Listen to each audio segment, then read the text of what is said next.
Meus amados, a paz do Senhor a todos. É uma honra poder estar aqui nessa noite para juntos meditarmos na palavra de Deus. Quero convidar-lhes para uma leitura, livro de Lamentações de Jeremias, capítulo de número 3, verso de número 19 até o verso de número 22. Lamentações de Jeremias, capítulo de número 3, do verso de número 19 até o verso de número 22.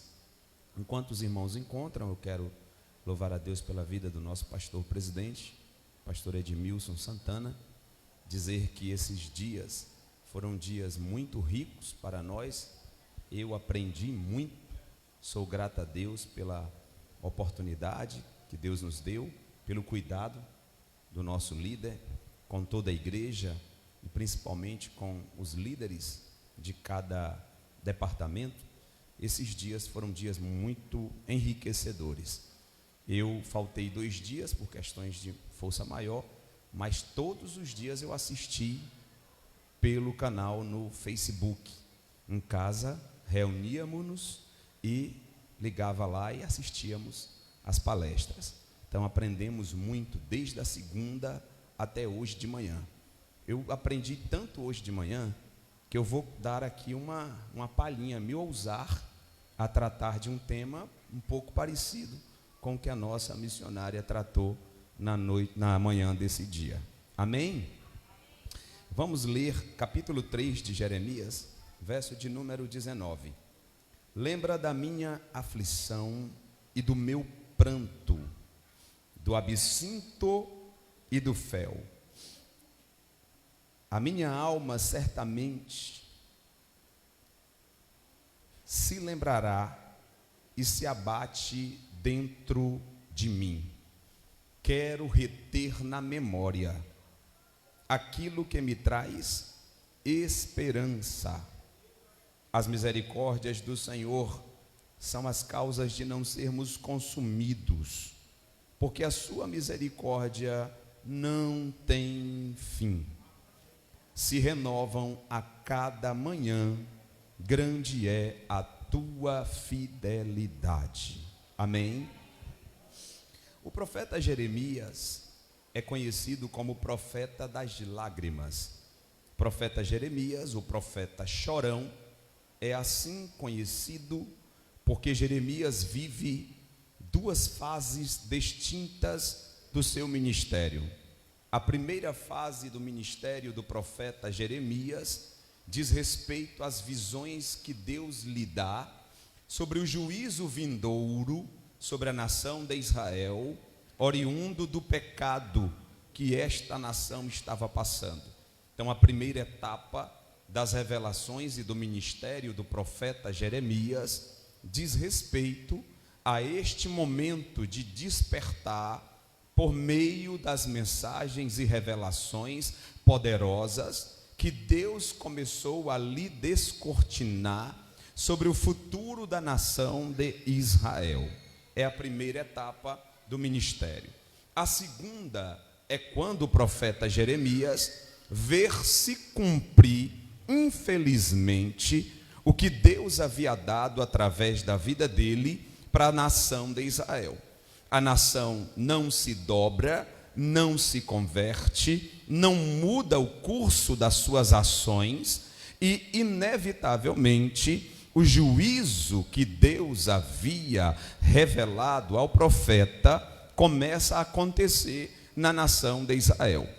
Jeremias vê a cidade de Jerusalém queimando. Jeremias vê a deportação em 3 etapas dos habitantes da cidade. Jeremias vê os jovens algemados, saindo porta fora da cidade de Jerusalém em direção à terra da Babilônia. E em meio a esse ambiente de caos, em meio a esse contexto de calamidade, de desolação, o profeta começa a chorar pelas ruas de Jerusalém. E é nessas lamentações que o profeta escreve este livro que acabamos de citar uma parte dele, o profeta começa a ter a sua alma amargurada por ver esse juízo de Deus se cumprindo sobre a nação de Israel. E é aí que o profeta, em um brado de esperança, vai citar o verso de número 21. Quando o profeta diz, nos versos anteriores, no 19, ele diz, eu tenho que lembrar, estou sentindo dor por me lembrar de como era a cidade, como a cidade está agora. Diante de mim é como se eu tomasse absinto e fel. Mas no versículo 21 ele diz, mas eu quero reter na memória aquilo que me traz esperança. E aí ele dá um brado de oxigenação na sua alma. No verso de número 22, ele diz, lembrei-me, as misericórdias do Senhor são as causas de não sermos consumidos. Por que, profeta? Porque as misericórdias do Senhor não têm fim, renovam-se a cada manhã. Oh glória! Aí eu aprendo nessa noite com o profeta Jeremias, que por pior que seja o ambiente que eu esteja vivendo, existe sempre um posicionamento a ser tomado. E qual é o posicionamento? Um posicionamento de esperança. Amém? Um posicionamento de esperança. Agora, é interessante nós frisarmos uma coisa aqui nessa noite, é que o profeta usa a palavra memória. Eu quero reter na memória aquilo que me dá esperança. Em algumas traduções tem diferente. Em algumas traduções tem coração.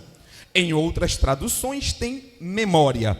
Mas vamos ficar com essa tradução que traz a palavra memória. Ora, as memórias, queridos irmãos, é um HD que tem dentro da cabeça de cada um de nós, onde estão depositados todas as experiências vividas ao longo da vida. Tudo que você viveu está guardado na sua memória ou memórias. Então você tem memória de tudo que você viveu durante toda a sua vida. E aí vem um alerta importante. Por quê? Porque as memórias geram as emoções. O que gera as emoções? As memórias.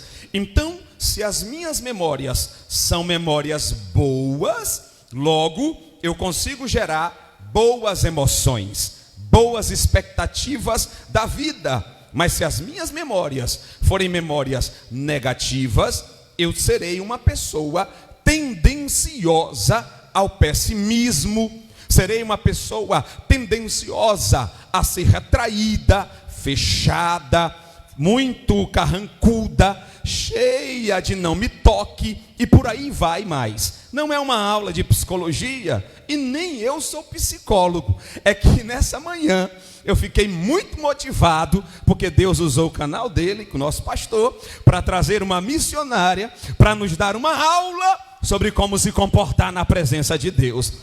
E você que veio adorar nessa noite, tem mais um pouquinho de conteúdo aqui, que o profeta Jeremias nos traz, para que nós possamos ter uma vida oxigenada na presença de Deus. Amém? Portanto, fazendo essa primeira introdução assim um pouco técnica, a memória é o que nós somos, ou o que nos formou até hoje. E as memórias é o produto das nossas experiências.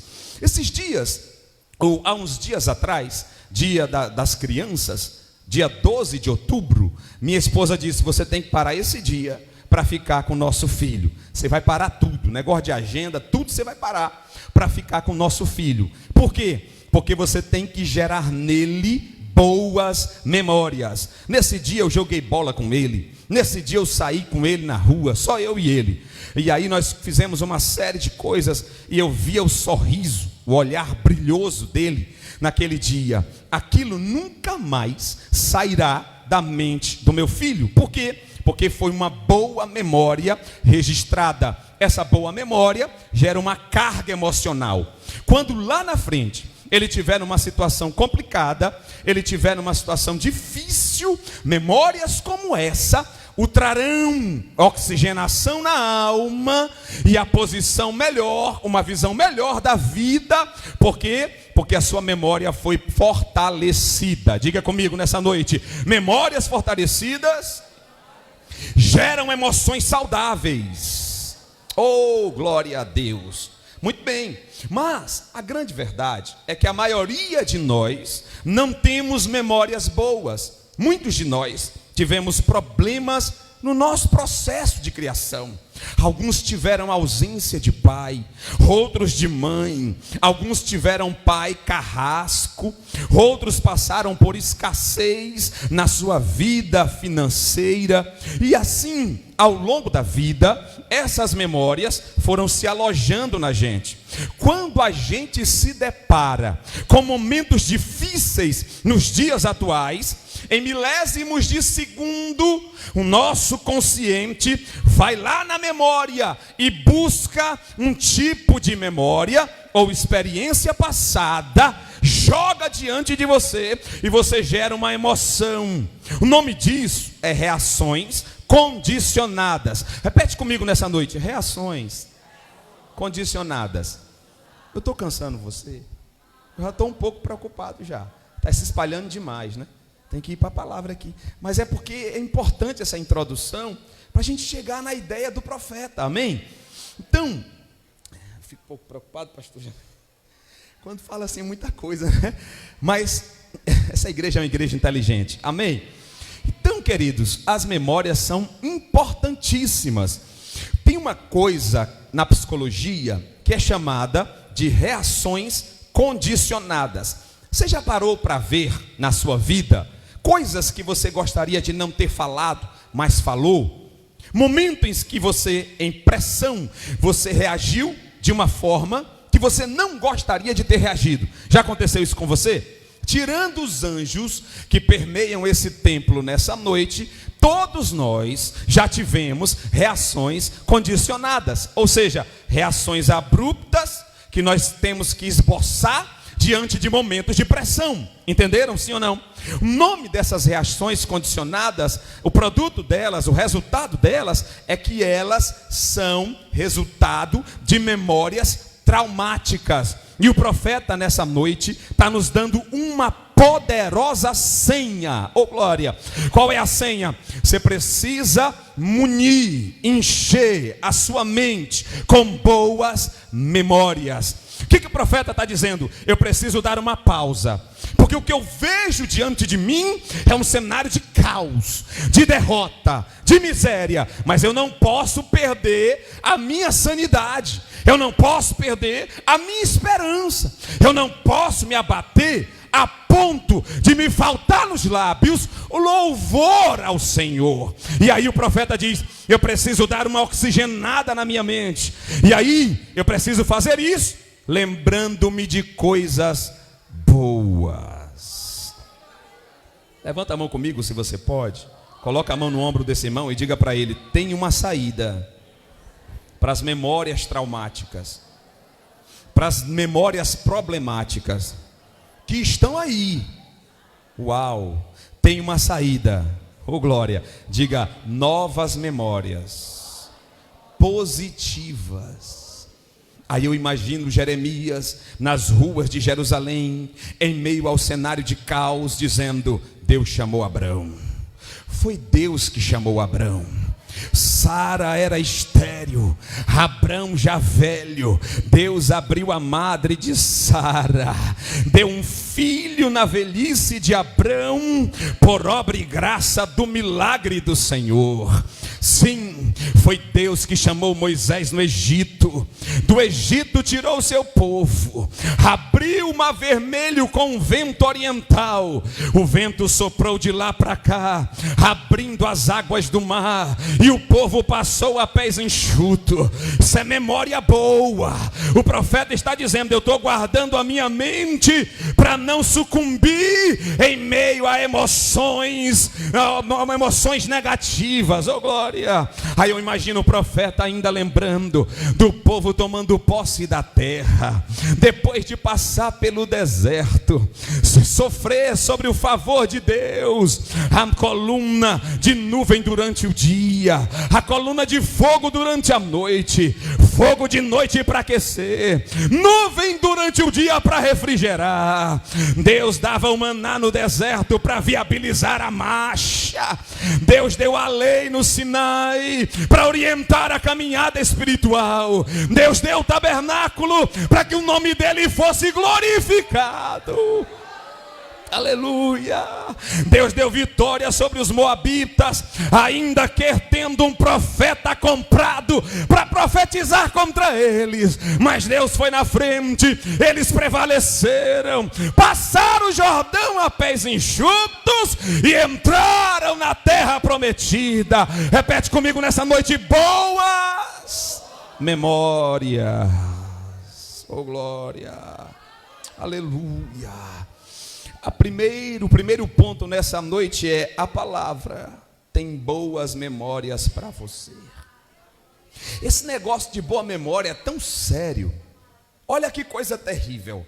O apóstolo Paulo, pastor Edmilson, Paulo, o maior dos apóstolos no aspecto da obra missionária, capítulo de número 7 do livro de Romanos, Paulo começa falando sobre a vitória do Espírito sobre a carne. Mas quando chega no verso de número 19, se puder até projetar, fica bom para a igreja ver, o vaso lá do computador, não sei se pode, já estou terminando. Se puder projetar para a igreja ver, é bom. Olha Paulo, irmãos, quando eu li esse texto, eu era novo convertido. Eu quase desvio, sabe por quê? Porque quando a gente vem de lá para cá, para dentro da igreja, a gente pensa que, primeiro, acabou os problemas. 2, aqui é lugar só de santo, oh glória. 3, de fato é, né? Santos purificados pelo sangue do Cordeiro, ainda que portadores de erro durante a caminhada, é verdade.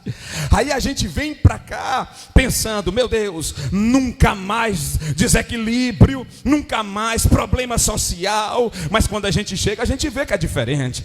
Aí eu vi essa leitura de Paulo, eu li esse texto, Romanos capítulo de número 7, verso de número 19. E aí eu fiquei atribulado. Por quê? Porque eu estou vendo o apóstolo mais teólogo do Novo Testamento, o apóstolo que teve um encontro com Cristo no caminho de Damasco, declarando estas palavras aqui. Olha aí para você, olha aí. Porque olha só, vamos lá, estão aqui comigo? Porque não faço o bem que eu quero, mas eu faço. Que mais? Próximo, até o 21.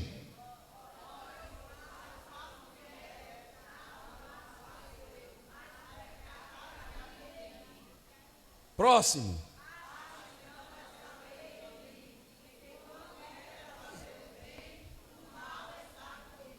Parece até alguns crentes por aí, lá em Camaçari. Aqui não tem. Bota o 24 para finalizar. 24. Eita.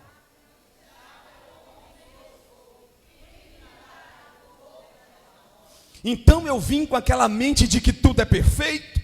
E aí quando eu li o apóstolo Paulo falando isso, eu disse: meu Deus, que negócio é esse? Irmãos, é que a Bíblia não é um livro de perfeitinhos. A Bíblia é a revelação de Deus, mas é uma palavra verdadeira. Por quê? Porque é uma revelação de Deus através de homens falhos. Por quê? Porque Deus é que é glorificado, Deus é que é perfeito. Então a Bíblia não esconde a falha dos personagens escolhidos por Deus. Mas mesmo assim, a Bíblia não escondendo a falha dos personagens, imagens, a Bíblia mostra o quanto é possível crescer e mudar, mesmo em meio às falhas. Quem está entendendo a palavra? Agora presta atenção, Paulo está dizendo no 24, miserável homem quem me livrará do corpo dessa morte? Eita Jesus, olha só, quem me livrará do corpo dessa morte? Vocês já devem ter ouvido isso aqui, com certeza. Pastor Edmilson gosta muito de pregar e trazer pregador, então já ouviram essas coisas, né? Quando Paulo está falando sobre corpo da morte, Paulo está dizendo assim, está fazendo alusão a uma pena romana, uma pena capital, onde quando alguém matasse um romano, existiam 3 penas, uma delas era ter o corpo do morto amarrado ao seu corpo. Ora, quando o morto era amarrado ao corpo do transgressor, este homem dificilmente sobreviveria. Ele tinha que ficar com o corpo amarrado, e à medida que o corpo entrava em processo de decomposição, os bichos que comiam o corpo do morto começavam também a comer o corpo do vivo, irmão. Essa era a cena. Aí Paulo olha para isso e Paulo diz assim: é assim a vida espiritual. Eu já desci no tanque do batismo. O batismo, a água do batismo simboliza o útero da graça. Eu saí lá de dentro, o útero rompeu, nós nascemos de novo. Mas Paulo está alertando, só tem um detalhe: o velho homem que deve estar morto está aí com você. Você dorme com ele, você acorda com ele, você anda com ele. Tome muito cuidado para que esse velho homem não queira ressurgir e matar o homem espiritual que está em você. Então Paulo está dizendo isso: miserável homem que sou, quando penso que sou alguma coisa. Por quê? Porque eu tenho um velho homem amarrado a mim, e o segredo é negar a mim mesmo. Glória. Não é à toa que Jesus, quando chama os primeiros discípulos, ele diz: quem quiser vir após mim, negue-se a si. Oh glória, aleluia, aleluia. Então, irmãos, isso é muito sério. E o profeta está dizendo nessa noite: boas memórias, ou memórias traumáticas, memórias de dores, podem ser vencidos, primeiro, com boas informações, boas memórias. Segundo, por alguém, por um padrão de inspiração. Repete comigo: alguém que gere em nós inspiração positiva. Então a memória traumática está lá, está dentro de você, não pode ser apagada, diz a ciência. Não dá para apagar, mas dá para ser substituída. Aí o profeta está dizendo: eu me lembro, eu quero reter na memória, eu quero oxigenar a minha mente com boas memórias de quem já venceu, que portanto me reporte para além do que eu estou passando agora, e que eu enxergue uma vitória final. Dois, eu preciso ter um agente inspirador. Oh, aleluia. Aí eu vejo o Senhor Jesus Cristo dizendo: aprendei de mim. A maior inspiração à igreja de Paripe é Jesus Cristo. Aprendei de mim, que sou manso e humilde de coração, e encontrareis descanso para a vossa alma, e encontrareis memórias melhores do que as vivenciadas até então, e encontrareis um direcionamento, um caminho direto para a paz interior. Oh glória! Portanto, nós temos que encontrar essa pessoa, e nós já encontramos, é Jesus Cristo. E aí quando a gente olha para Cristo, a gente começa a se inspirar em momento de dor, de escassez e de deserto. Quando a gente vê Jesus atravessando uma tempestade durante a noite, chegando do outro lado, oh glória, passou uma tempestade durante a noite para chegar do outro lado, e no meio dos sepulcros tirar um endemoniado, expulsar os demônios dele, devolver a sua sanidade mental, a sua integridade, o seu direito a uma vida normal. Isso é tremendo demais. Aí a gente começa a se inspirar, a gente começa a pensar que a vida é mais do que olhar para o nosso próprio umbigo, a vida é mais do que as minhas prioridades particulares, a vida na fé é mais do que eu viver para mim mesmo. E aí eu começo a me libertar das minhas memórias negativas, oh glória. Aí eu começo a me deparar com o meu propósito. Diga comigo nessa noite: o meu propósito me salva de mim mesmo. Oh, aleluia. Vocês estão cansados já? Já estão cansados? Não. Olha o diabo sabe que isso é tão sério, que quando o diabo vai tentar Jesus no deserto, o diabo diz assim: se tu és, botando em xeque a identidade de Cristo, porque é isso que ele faz com a gente. Quando ele bota em xeque a sua identidade e faz você perder de quem você é, você perde o seu propósito, entendeu? Sim ou não?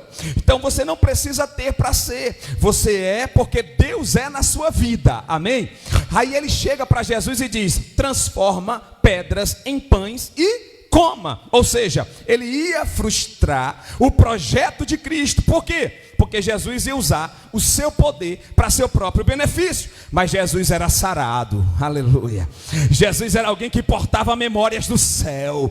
Jesus sabia quem ele era, o que veio fazer e o que ia consumar. Jesus não se deixou levar. É como se Jesus olhasse para o diabo e dissesse: diabo, meu poder não pode ser utilizado para benefício próprio. Por quê? Porque eu vim para executar um plano maior.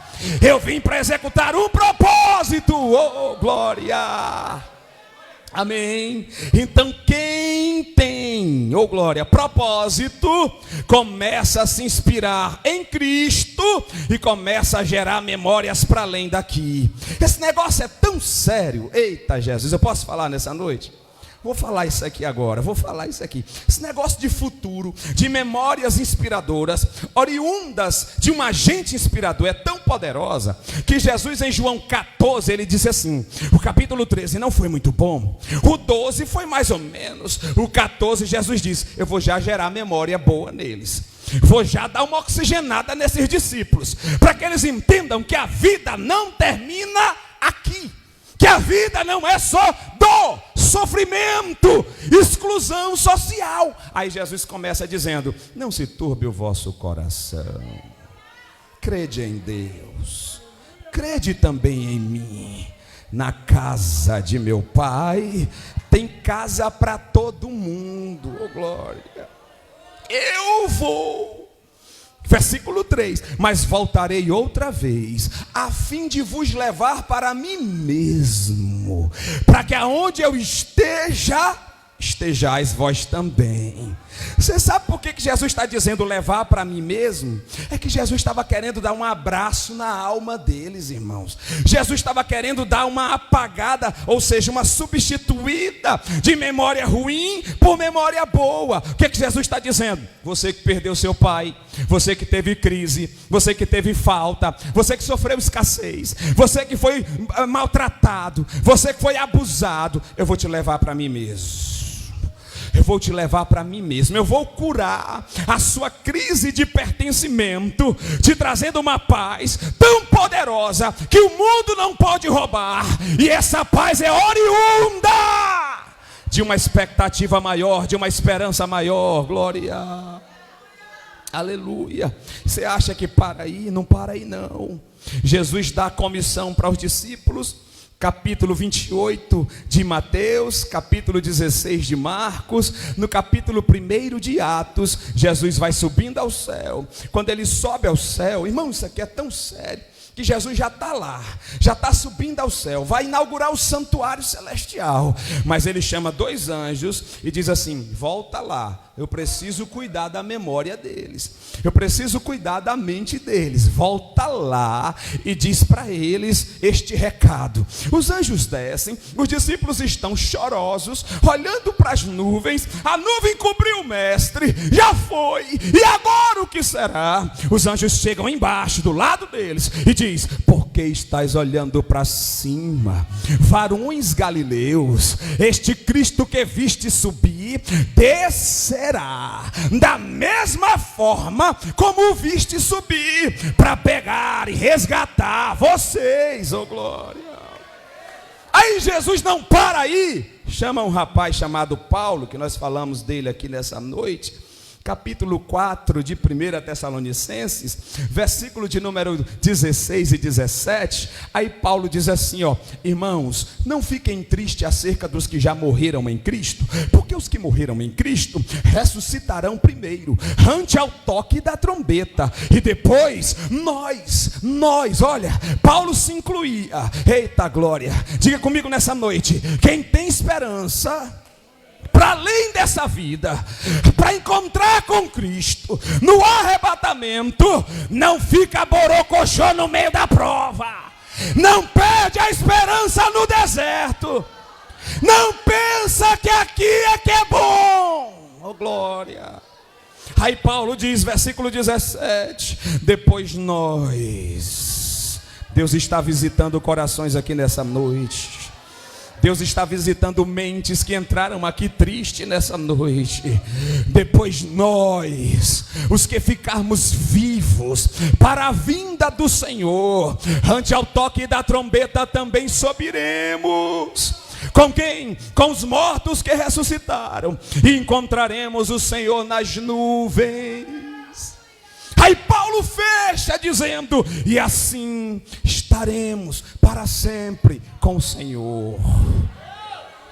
É como se Paulo, agora inspirado pelo Espírito Santo, frisasse o que Jesus disse em João 14:3: eu vou voltar, vou vos levar para mim mesmo, para que onde eu esteja, estejais vós também. Irmão, o céu só é céu porque Deus está lá. O céu só é céu porque Jesus está lá. Se o melhor do céu é Jesus, fique tranquilo, você vai estar com o melhor que tem lá. Oh glória.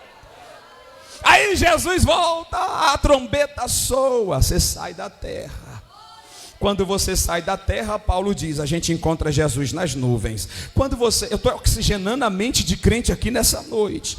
Quando você encontra Jesus nas nuvens, no capítulo 15, versos 51 de Coríntios ao 54, Paulo diz que nós seremos glorificados. A senha para andar com Jesus lá é corpo glorificado. Então esse corpo de dor, oxigenação da mente, olha lá, esse corpo de dor, de angústia, esse corpo que cansa, que deteriora, que com o tempo vai perdendo a validade, esse corpo aí vai receber um corpo glorioso, vai ser transformado. Aí lá em 1 Coríntios 15, verso 54, Paulo faz uma pausa e faz uma pergunta. Olha a pergunta: onde está, ó morte, a tua vitória?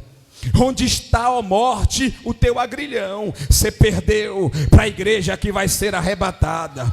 Eu costumo dizer no seminário de escatologia que a morte vai perder duas vezes. Primeiro, a morte vai perder quando nós vivos formos arrebatados. Segundo, minha mãe que já morreu em Cristo, está lá no paraíso, descansando, vai ouvir o soar da trombeta, seu corpo será refeito, sua alma entrará no corpo e ela subirá.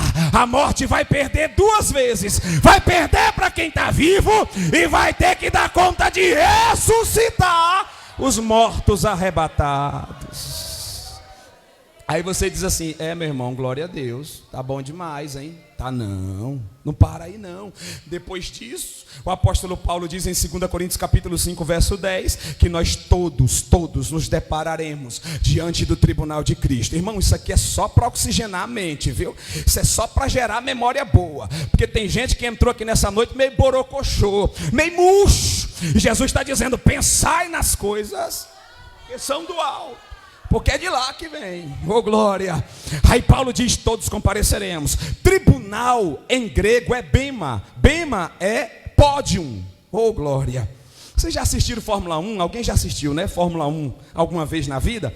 Vocês sabem aquele pódiumzinho que eles sobem, que fica lá os vencedores? É esse o nome de tribunal no grego. Não é tribunal para te condenar porque você já foi salvo. É tribunal para reconhecer o teu trabalho na terra. Levanta a mão comigo nessa noite, bota no ombro desse irmão e diga para ele com autoridade, diga com autoridade, tudo que você está fazendo na obra de Deus está anotado no céu. Oh, aleluia. Apocalipse 22, verso 12, Jesus disse, João, dá um recado para a igreja em Paripe. Qual recado, Senhor? Eis que cedo venho, e o meu galardão está na minha mão direita, para dar a cada um segundo as suas obras. Galardão é presente, reconhecimento, galardão é troféu, galardão é coroa. Terminou o tribunal, você pensa que para aí, deixa eu chegar na cidade, posso chegar na cidade? Estou terminando agora. Terminou o tribunal, Jesus disse, você pensa que acabou? Acabou não, filho. Você vai ver que não valia a pena hora nenhuma você parar para ficar desesperado na terra. Olha, eu acredito que nessa reunião vai ter muita gente arrependida dizendo assim, poxa vida, quantas vezes eu cheguei domingo todo cheio de peso nas costas e um negócio desse aqui me esperando.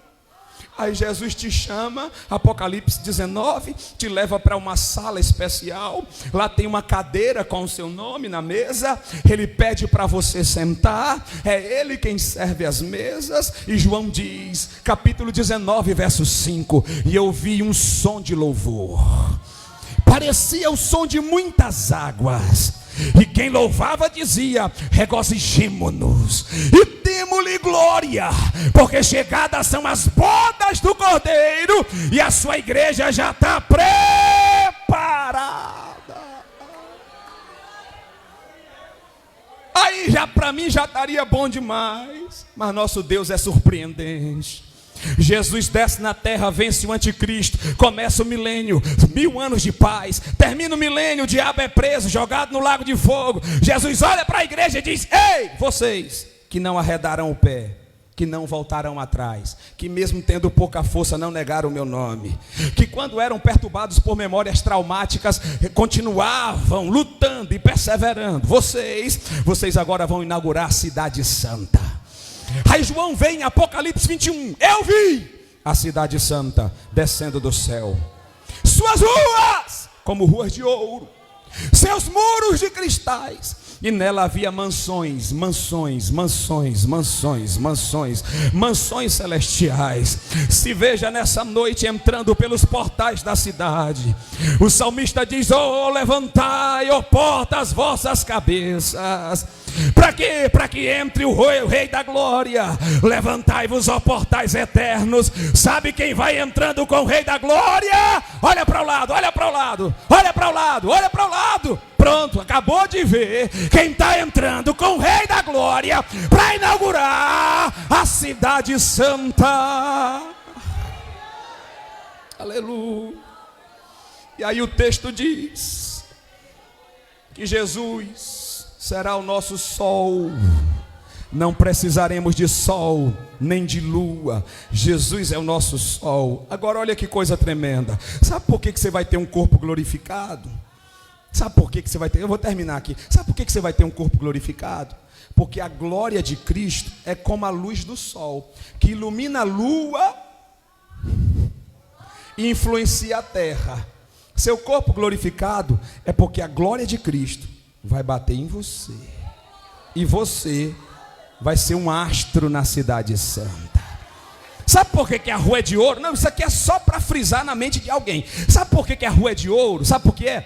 Porque o que vale aqui na terra, elementos pelos quais os homens se matam aqui na terra, lá no céu, só serve para ser pisado. Dá um glória para Jesus.